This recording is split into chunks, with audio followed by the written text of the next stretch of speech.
Who would want to waste time downloading when you have affordable streaming services 24/7? With the availability of Netflix, Disney Plus, and Hulu, people have stopped using pirated software and applications. So, you might be one of those people downloading movies and series from torrent all the time, and most of you are now using affordable apps to watch your favorite shows, right? But still, if someone is interested in piracy, then torrenting is one of the best tools available and makes it all possible. If some of you are not familiar with what torrent basically is, then let me tell you about its brief intro. Torrent is a file distribution system that makes it extremely difficult to shut down piracy. So, it basically means that when you download a file from the torrent, you are not downloading it from the central system, but you are actually downloading the file from other people who have already downloaded this file themselves earlier. Therefore, these piracy sites like Pirate Bay and KitKat work in a mechanism that they don't have to host the file for you. What they do is that they host the torrenting links connecting all the pirates in the world. It seems to be illegal though. So,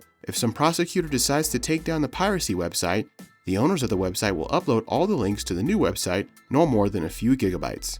They don't have to manually move the exabytes of data to the new website themselves. Therefore, torrent makes it impossible to shut down this piracy website. Therefore, due to this illegality, prosecutors are not a fan of the man who made this torrent website. Bram Cohen is an American computer programmer, but you know prosecutors cannot do anything to him. Let's talk about the story of Cohen and how he accidentally made a piracy website and what happened to him now. Bram Cohen was born in October in New York City. He learned the basic programming language at the age of 5 thanks to his parents who were a teacher and a computer scientist. Bram wasn't like most of the kids. His hobbies were different for children of his age. He liked mature things, and he excelled in STEM-related competitions. It was 1980 when he learned the basic language. So it is still quite impressive because kids still can't learn so easily these days. No doubt, children have more technological sense, but they still can't learn too fast. Back in that time, people didn't have to think that they needed a computer for some purpose. Apart from learning the languages, Bram participated in many competitions like the US Math Olympiad. He was such a good student academically, but still he was not attracted to the school system a lot. The idea of degree after degree was not suitable for him.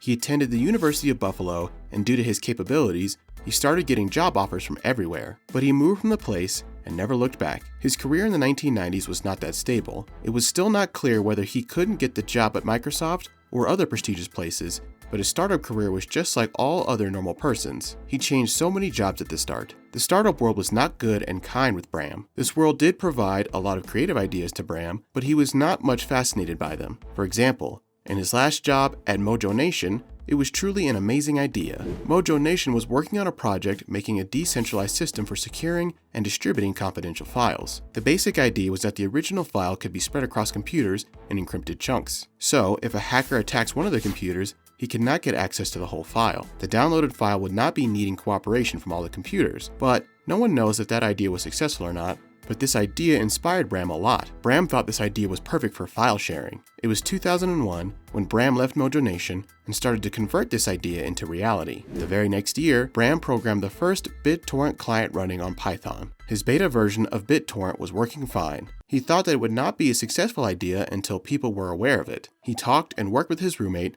Len Sessaman, and then held a tech conference named CodeCon. After that, people like Elon Musk and Sergey Brin have even presented at CodeCon. Bram and BitTorrent were undoubtedly the stars of the first CodeCon. Bram's torrent was creating hype in the tech world at the time, but still he was not satisfied with the end users. He wanted to attract the public users to know what he created. In summer of 2002, Bram offered some adult films on BitTorrent for free. The marketing strategy was successful, but he didn't want to be known as the adult movie distributor. He stopped seeding these movies, and many of the users started to realize the potential and the importance of BitTorrent. People can download large files in minutes using Google Drive and Mega these days. But earlier in the 2000s, it was really difficult moving large files around, so people used to avoid hosting such large files. But due to BitTorrent, no one had to host such files, so BitTorrent was a hit to download and share large files. You might be wondering if people were sharing large Word, Excel, or document files on BitTorrent. No,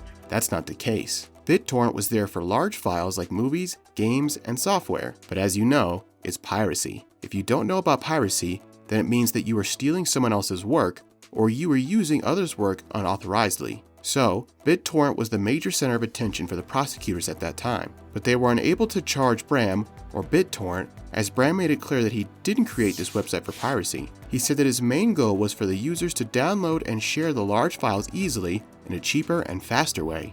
Prosecutors could not charge him for copyright infringement. A lot of people started using the software wrongly, or you can say illicitly. For example, it's just like charging Facebook because people are using WhatsApp for Bitcoin, scams, and etc. Prosecutors were always finding a way to sue BitTorrent and Bram, but Bram was always playing it cautiously and legally. He was always trying to make BitTorrent usable for other purposes as well. Also, he was not pirating himself and was also asking people not to pirate. Bram always said that if the people with copyrighted content sell their product at a reasonable price, then people would never attempt for piracy. In the 2000s, people used to listen to the music in the MP3 players and iPods, but when YouTube and Spotify-like software were formed, people preferred them because they were cheaper and they didn't have to save the files in their system to listen to music. But still, it doesn't mean that people with copyrights cannot fight back for their rights. What happened was that 7 American music studios made a deal with Bram. He agreed to remove the links of their copyrighted music from his website, but what happened was that sites like Kickass and the Pirate Bay were formed. It was the time when copyrighted holders decided to take down the seeders. Seeders are the people who make the content available to pirated websites. So they started to find their IP addresses and contacted their internet providers to cut their internet services. Copyright holders did a great job at identifying seeders, but what happened was that people started using VPNs. But VPN was also very expensive, around $100 a year. There are many of the piracy website holders who were charged from copyright holders after that, and some are fugitives. But Bram is still on the legal side, and he couldn't be caught. He decided to move past the BitTorrent. Then in 2017, Bram founded a crypto company named Chia Network. The main goal of the company was to move the cryptocurrency away from the proof of work and onto the proof of stake. It basically means the need of the miners is eliminated. In 2021, Chia launched its coin, but it was not successful. Many projects like Cardano, no one knows if Chia will be successful or not. But Bram doesn't have to think too much about it, as he already has $15 million worth. So the crux of the story is that one of the prosecutors was able to charge or stop BitTorrent and Bram. He never cared if BitTorrent was pirated or not, if he was encouraging piracy or not. He was just helping people download and share large files easily. But besides BitTorrent, none of his projects were as successful as this one. That's all for today's video. Do you guys think piracy is moral? Were you also a user of BitTorrent at any time in life? Has it been useful for you saving your time and storage? Tell us in the comments section. Like the video if you have a channel. See you next time.